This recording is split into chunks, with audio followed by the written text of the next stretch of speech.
Over thousands of years, ancient civilizations left their mark on history by building huge structures that are hard to explain.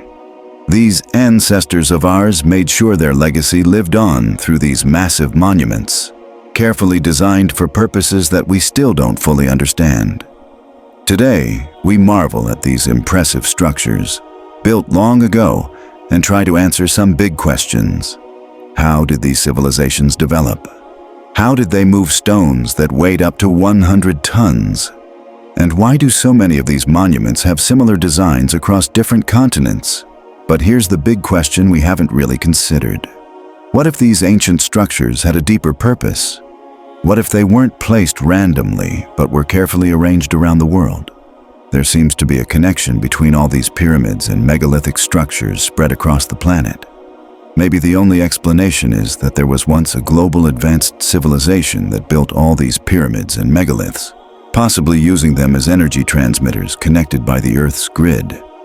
If you look at a world map, you'll notice that many of these ancient monuments line up in straight lines, almost as if the builders used advanced geometry and math. To this day, no one really knows who built the pyramids at Giza or what their true purpose was. There's no mention in Egyptian texts that the pyramids were built by the ancient Egyptians, since no hieroglyphs or mummies have been found inside them.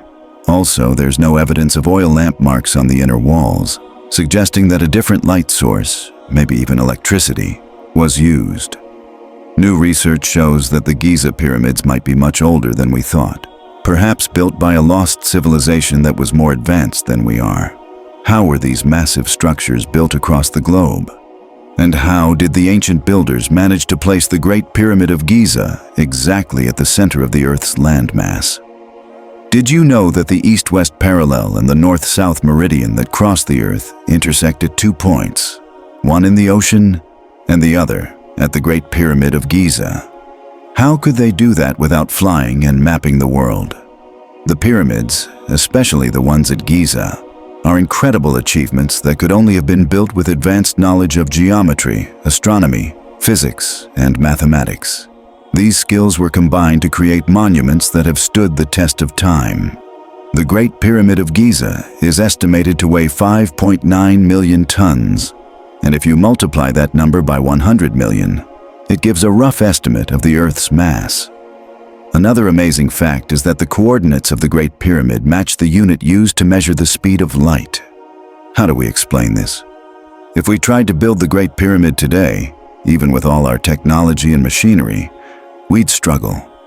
That's what makes these pyramids true wonders of the ancient world. We're not trying to take away from our ancestors' achievements, but did they really build these structures with just basic tools? Some researchers think they had access to technology that was far more advanced than we're willing to admit. Could ancient cultures have been connected or even influenced by beings from the stars, whom they called gods? What else could explain the construction of so many massive, similar-looking monuments in different parts of the world? Maybe they all served a common purpose, as if every culture on Earth felt the need to build huge monuments in specific places. Many researchers believe these monuments weren't randomly placed, but were carefully aligned for a higher purpose that we haven't figured out yet. The way these ancient sites are positioned, built thousands, if not tens of thousands, of years ago, shows just how advanced these civilizations were. These sites don't just align with each other, but also with stars and constellations. You can see this connection at places like the Giza pyramids, Machu Picchu, the Nazca Lines, Easter Island, and many others. This incredible link is often overlooked, but it tells an amazing story. You won't find these alignments in history books. Are they just coincidences? Were these sites placed as randomly as possible? Could it be that ancient civilizations like the Egyptians, Mayans, Olmecs, and Incas were guided by intelligent beings who helped them build their cities, temples, and monuments in these specific locations?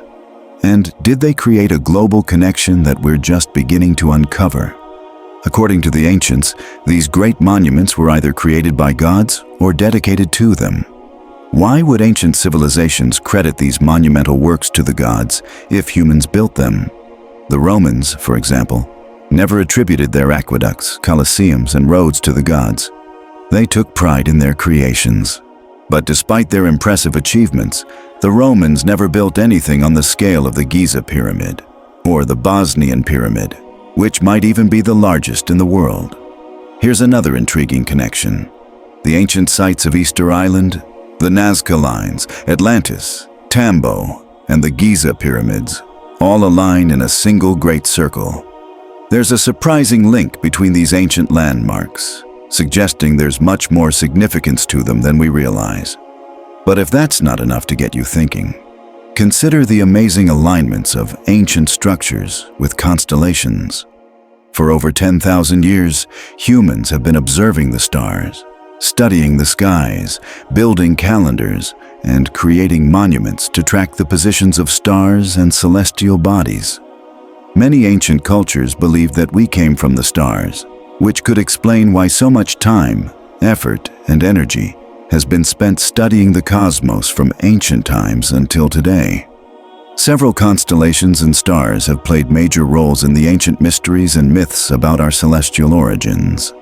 In the places where these myths exist, we find structures that align with the positions of these stars and constellations. What were our ancient ancestors trying to tell us? One of the most well-known constellations in the sky is Orion, because it's visible from almost every part of the world.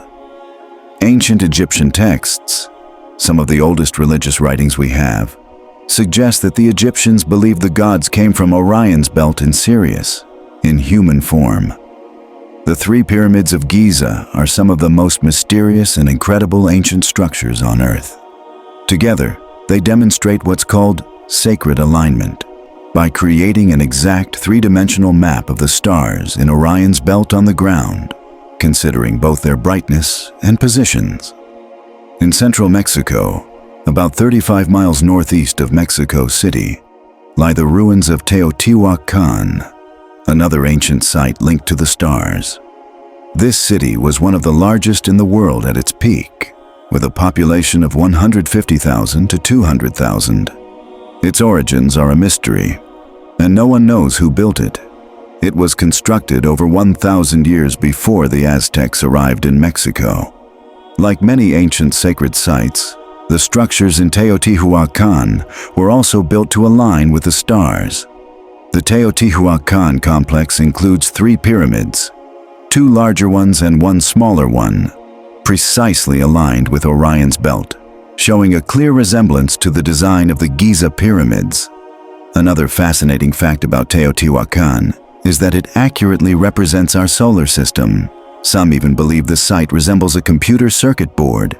Across the world, many ancient structures align with the stars, from the Giza pyramids to Teotihuacan, to the ancient Hopi villages in the southwestern US, where the natural formation of the 3 mesas mirrors Orion's belt.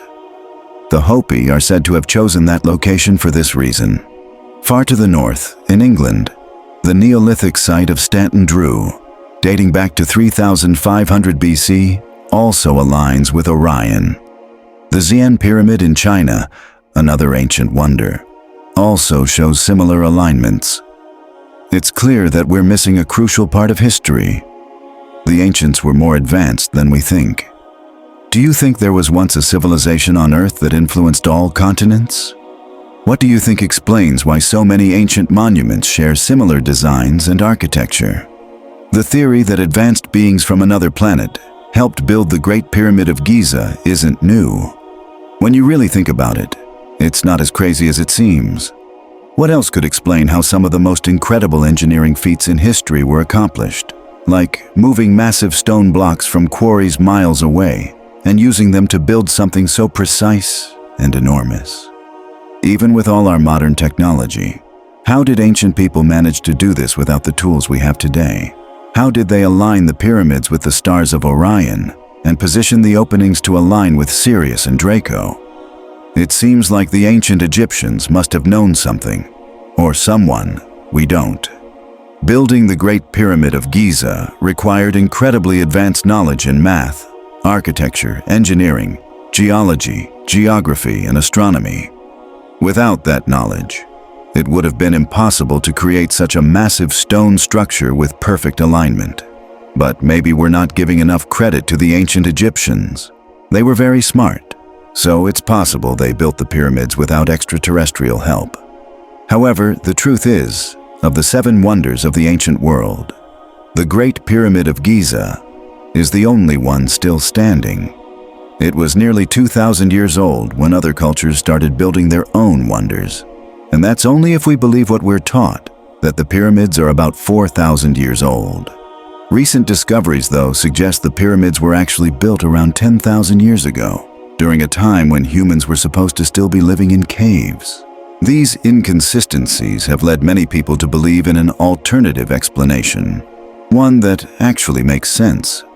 Supporters of the ancient astronaut theory have stronger reasons than just the complexity of the pyramid's design to suggest that ancient extraterrestrials might have played a role in the creation and development of the first civilizations.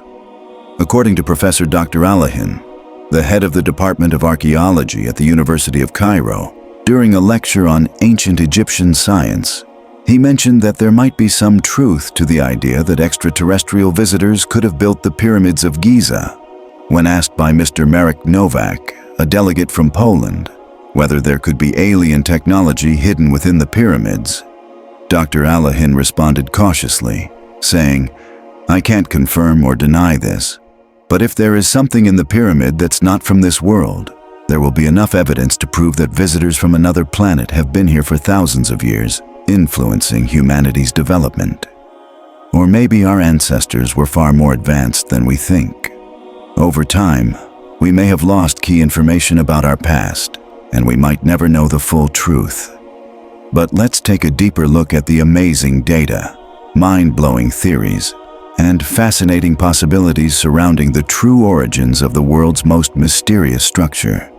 The Great Pyramid is considered one of the most important constructions in Earth's history, but there is no record, no images, drawings, artifacts, or lists documenting how it was built by any ancient civilization. The Egyptians left us 3,000 years of written records covering their entire history, but there's nothing about the Giza pyramids. This raises the question, why? Maybe the pyramids just aren't part of their history. But if the Egyptians didn't build the pyramids, then who did? If we can't find any information about the pyramids in ancient Egyptian texts, maybe we should look elsewhere. Perhaps we need to explore the ancient records of an even older civilization, like the Sumerians of Mesopotamia, who invented writing around 4000 BC. The Sumerians were an advanced civilization in a fertile region known as Sumer.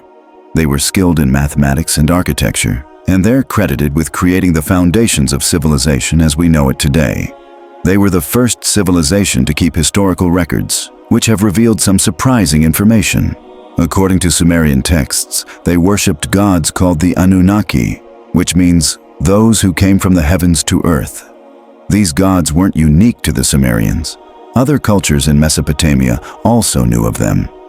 The Sumerians told stories of their interactions with these gods, who supposedly gave them wisdom and advanced technology, helping to establish the human race as we know it. Some believe that the Anunnaki weren't gods, but rather extraterrestrial visitors who arrived on Earth thousands of years ago. Today, they are at the center of debates about alien visits in ancient times. Many argue that the Anunnaki creation story isn't just a myth. The Sumerians themselves admitted that all their knowledge came from these beings. They believed the Anunnaki arrived from the heavens, bringing advanced knowledge and a part of their alien DNA, making them our creator gods. In the 1970s, after translating and interpreting ancient Sumerian texts, Zecharia Sitchin proposed that the Anunnaki were visitors from the planet Nibiru, arriving around 445,000 years ago. They didn't come for a vacation. They came to Earth to mine for gold. They first landed in the Persian Gulf, led by half-brothers Enlil and Enki. For many years, they drained marshes and built an irrigation system between the Tigris and Euphrates rivers, establishing a thriving colony. Eventually, when extracting gold from the Persian Gulf became too difficult, they moved their operation to South Africa, where they mined gold for over 100,000 years. But the Anunnaki workers, called the Yiji, eventually rebelled due to the harsh conditions. In response, Enlil came up with a radical solution: to create a new workforce by genetically manipulating the local Homo erectus species. Using in vitro fertilization, they took an egg from a Homo erectus female, fertilized it with the sperm of an Anunnaki male, and implanted it in an Anunnaki female. The result was Adapa, the first human. By following this process, the Anunnaki genetically enhanced Homo erectus, giving them the intelligence to work in the mines, essentially skipping millions of years of evolution, turning Homo erectus into Homo sapiens almost overnight. However, the Anunnaki wanted obedient workers, not a self-aware species that could compete with them, so they added genetic barriers to prevent the newly created humans from using the full potential of their brains. Their slaves didn't live long enough for the Anunnaki to replace them quickly enough. So, Enki and others came up with a clever plan. By manipulating Adapa's genetic code again, Enki made human reproduction possible. He created a female from Adapa's genetic material. Now that humans could reproduce, their life cycles sped up, becoming more like what it is today. As humans began to breed rapidly, the Anunnaki had to expel them from their cities in South Africa. From there, they spread across the globe and founded the civilizations we have today. Could this really be true? Could everything we know about human history and evolution be wrong? It's worth noting that the ancient Sumerian texts might not be the only place this story is found. In early 1946, a group of Bedouin teenagers were tending to their sheep and goats near the ancient settlement of Qumran, in what is now the West Bank. To pass the time, they threw rocks they found scattered around the desert. When one of these rocks landed in a dark cave, they heard a loud rumbling noise. Curious, they explored and found large clay jars, one of which was broken. Unknowingly, they had made a historic discovery. Inside the jars were ancient scrolls. Over the next few years, more scroll fragments were discovered in 10 other caves nearby, eventually forming a collection of 800 to 900 manuscripts known as the Dead Sea Scrolls. Among these scrolls were large parts of a forgotten religious text called the Book of Enoch. The book consists of 5 sections: the Book of the Watchers, the Book of Parables, the Astronomical Book, the Dream Visions, and the Epistles of Enoch, which together make up about 100 chapters. These chapters tell the story of Enoch, the 7th patriarch from the book of Genesis, Enoch, father of Methuselah and grandfather of Noah, the same Noah from the biblical flood. But this isn't the Noah's Ark story we know. The book of Enoch tells a completely different version of events leading up to the Great Flood. It talks about the Watchers, fallen angels who were sent to observe humans. Over time, the Watchers fell in love with human women and started having children with them. The Book of Enoch says that the offspring of these unions were called the Nephilim. These Nephilim were described as giants and savages who threatened humanity, supernaturally large man-eaters. The Watchers, enraged by what they had done, imprisoned the Nephilim deep underground. Enoch acted as a mediator between the gods and the imprisoned Watchers, traveling back and forth between heaven and earth. The book describes how Enoch flew with angels and saw the rivers, mountains, and the farthest reaches of the earth from above. But despite Enoch's efforts, the gods decided that the earth needed to be punished. The punishment was a great flood that would destroy the Nephilim and keep the Watchers locked away. Enoch, however, was taken to heaven in a chariot of fire. Interestingly, the book of Genesis also mentions the Nephilim in chapter 6, describing them as ancient heroes and warriors. The Nephilim also appear in Numbers 13:32-33, where they are so large that they make the Israelites feel like grasshoppers. Today, many people view parts of the Bible as allegorical or mythical rather than historical. But there is archaeological evidence of a great flood in Earth's past, one that is also mentioned in religious and cultural traditions worldwide. If beings like the Nephilim really existed, there should be evidence of them. In a 30-minute documentary on giants, we explore stories of giant skeletons found in North America and newspaper articles from the late 19th and early 20th centuries that suggest giants coexisted with early humans. If giants did exist, as these stories suggest, then the Book of Enoch might be more than just a myth. It could be a part of real history. The big question is, what happened?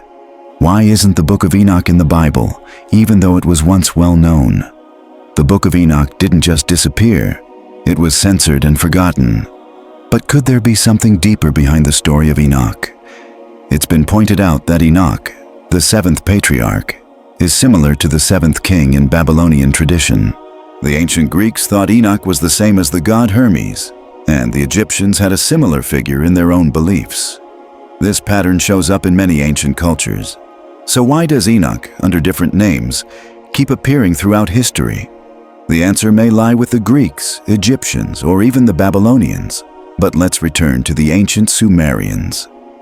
According to Sumerian texts, the earth was visited by a group of supernatural beings in the distant past.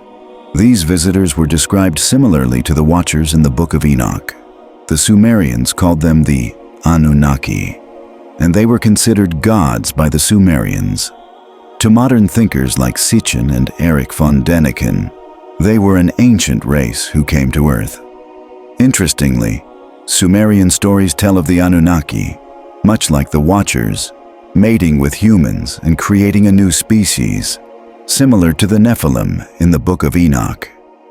The Anunnaki, angered by the state of the earth, caused a great flood.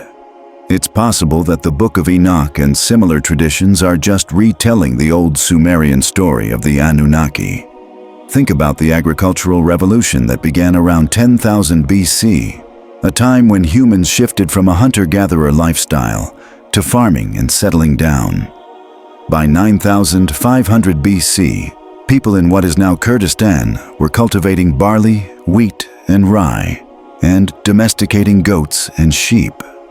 By 9000 BC, they were also smelting copper and lead and making pottery. This ancient culture was one of the first to develop writing, becoming one of the earliest literate societies on Earth. The rapid advancement of these early societies has led some to wonder how humans could have made such huge strides.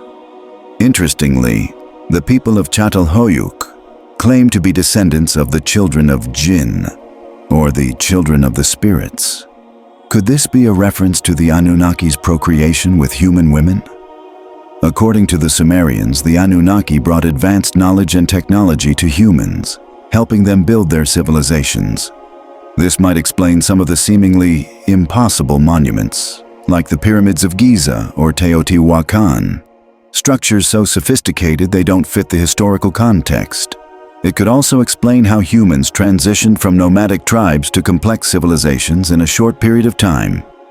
Incredibly, the Book of Enoch describes a process almost identical to the one with the Anunnaki, where the Watchers taught humans advanced knowledge and technology.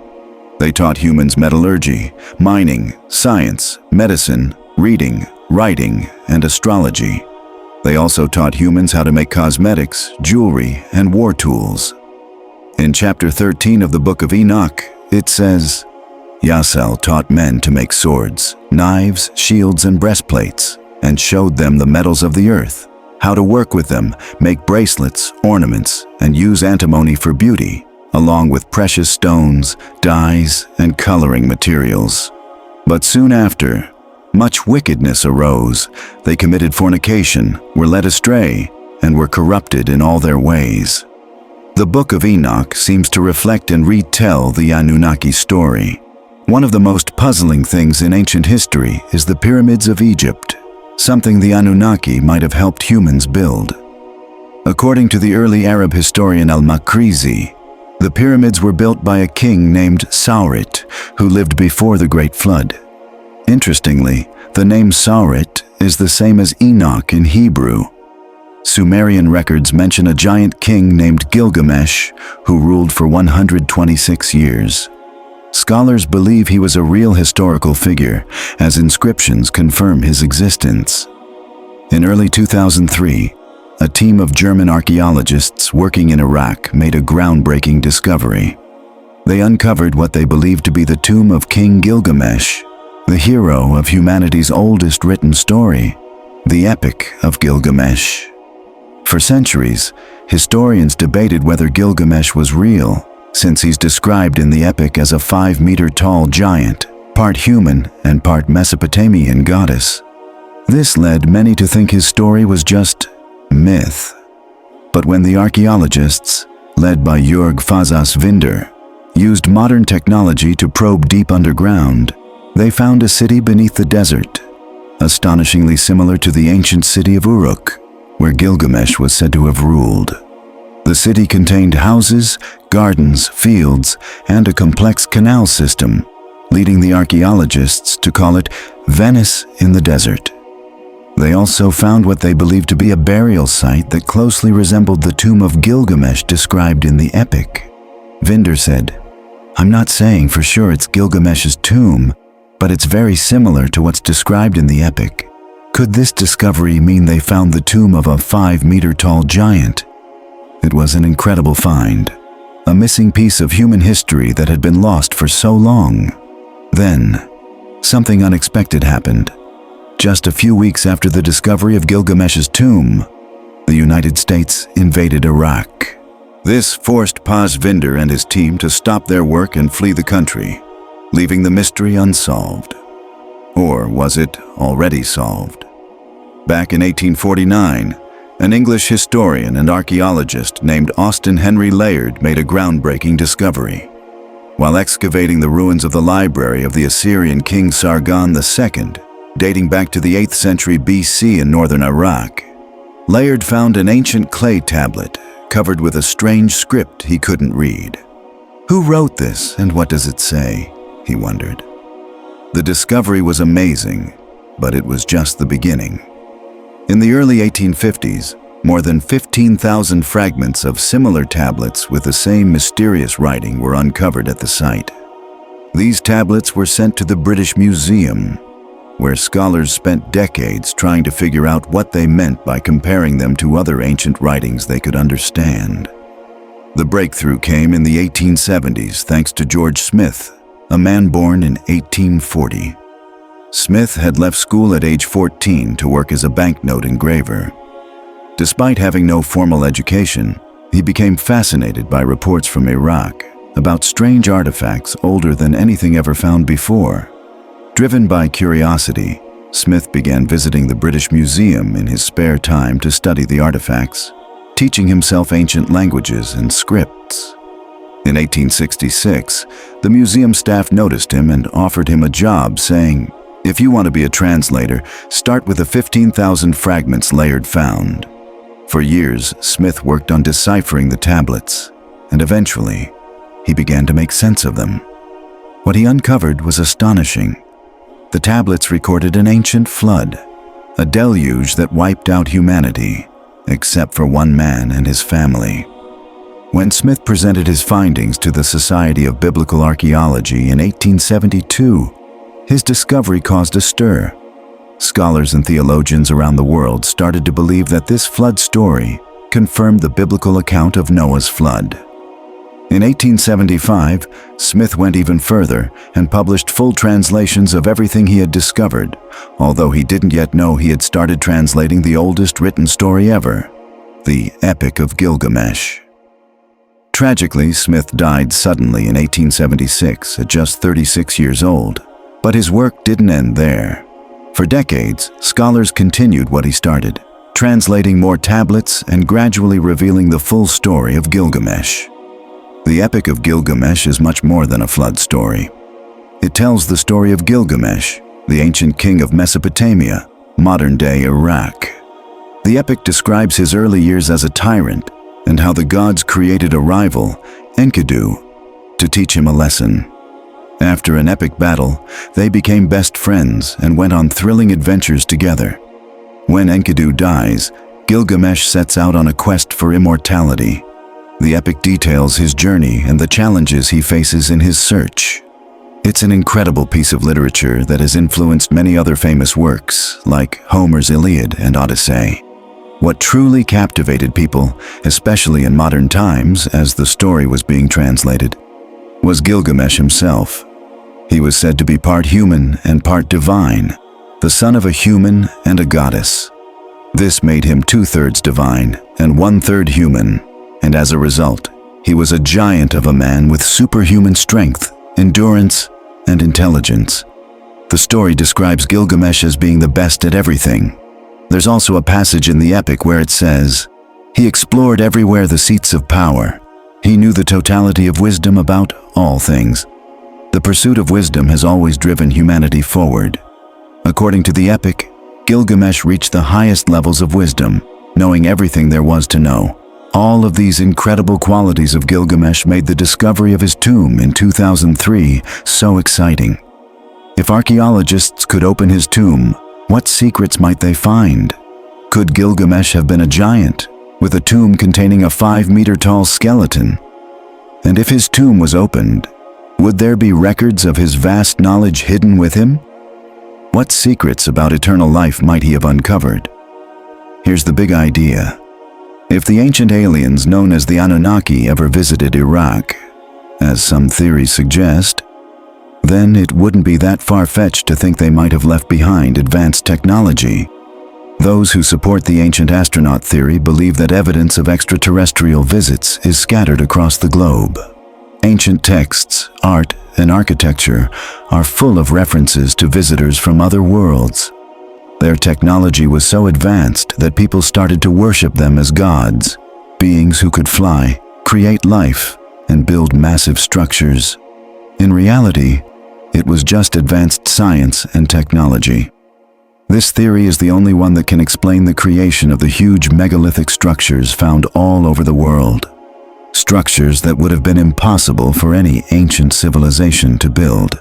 When we look at the Sumerian tablets and their stories about the Anunnaki on Earth, we find a part that might directly refer to the pyramids of Giza.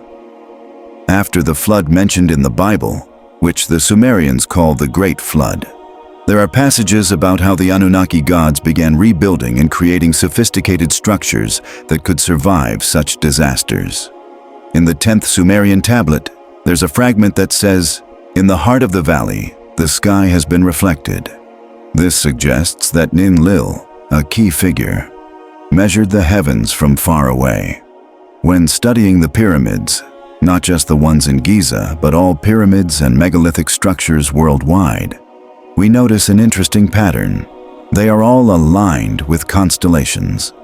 This includes the pyramids of Giza, the pyramids of Teotihuacan in Mexico, and even the ancient pueblo of Opi in the American Southwest, where the 3 peaks are aligned with Orion's belt. The pyramids in Xi'an, China, are also aligned with Orion. It's hard to trust ancient stories about beings from the heavens building structures that align with stars, but when these stories are backed by real evidence, it's impossible to ignore. These monuments clearly align with the stars, which makes you wonder if the Sumerians were telling the truth. If you still don't believe the pyramids of Giza have extraterrestrial origins, consider this fragment from the Sumerian tablets. "The image of equal sides rising toward the heavens, if it can be made so," said Ninlil. "Let them serve as a beacon." While this fragment isn't very specific, the next one is. It says, "In the valley above the river valley, a model to scale, Ninlil built ascending angles and 4 even sides. With it, she perfected a great tip. Beside her, she placed the 4 corners of the earth, its sides fixed by the Anunnaki with their power tools. Its stones, cut and erected, were placed by her side in precise location, the tip that marks its twin she placed." This fragment seems to clearly refer to the Pyramid of Giza, the only structure aligned exactly with the 4 corners of the earth. As mentioned earlier, it talks about the Anunnaki, specifically Ninlil, the son of Lulu, who the Egyptians knew as Thoth, the god of wisdom and knowledge. The passage also describes how the Anunnaki used their tools to cut and position the massive stone blocks, another mystery we couldn't explain before. It seems that building pyramids wasn't a problem for these beings, which is why we found pyramids all over the planet. But if an ancient advanced civilization from space helped build these pyramids, shouldn't we find similar structures on other planets? Actually, we already have. On July 20th, 1976, NASA's Viking 1 spacecraft became the first to land on Mars. During its mission, it sent back photos that showed a humanoid-shaped structure spanning several miles. NASA refused to take more photos of this area, but after pressure from different groups, they agreed to take another shot. In 1979, Viking 2 sent a second photo from a different angle, showing the same structure along with an ancient pyramid nearby. However, NASA quickly dismissed it as an optical illusion. Later, with advances in technology, researchers used special 3D software to analyze the photos. They found that the face on Mars is 460 meters high and spans more than 1.7 kilometers. Further analysis of other photos from the area revealed multiple pyramids. This area was named the Cydonia Complex, and the pyramid was called the In Pyramid. Studies showed that the pyramids of Giza are essentially replicas of the much older pyramids in the Cydonia Complex. Even the Sphinx on Earth is aligned in a similar way to the Sphinx on Mars, which is near the Cydonia pyramids. In addition, studies have shown that the coordinates of the Giza complex on Earth match the coordinates of the Cydonia complex on Mars. In conclusion, it's clear that we don't know much about our true history and origins. As the French poet Charles Péguy once said, "It is impossible to write ancient history because we do not have enough sources. It is impossible to write modern history because we have too many." And if the ancient stories of gods, angels, giants, and catastrophes are more literal than we think, we might discover an alternative history of the human race. One that challenges everything we know and reveals a hidden history that has been ignored or forgotten. In another part of the Book of Enoch, there's a chapter where Enoch talks about the secrets of lightning and the mysteries of thunder. Some believe this section might be hinting at the nature of energy and electricity. This idea ties back to the Anunnaki, who many think tried to share similar knowledge with humans through crop circles.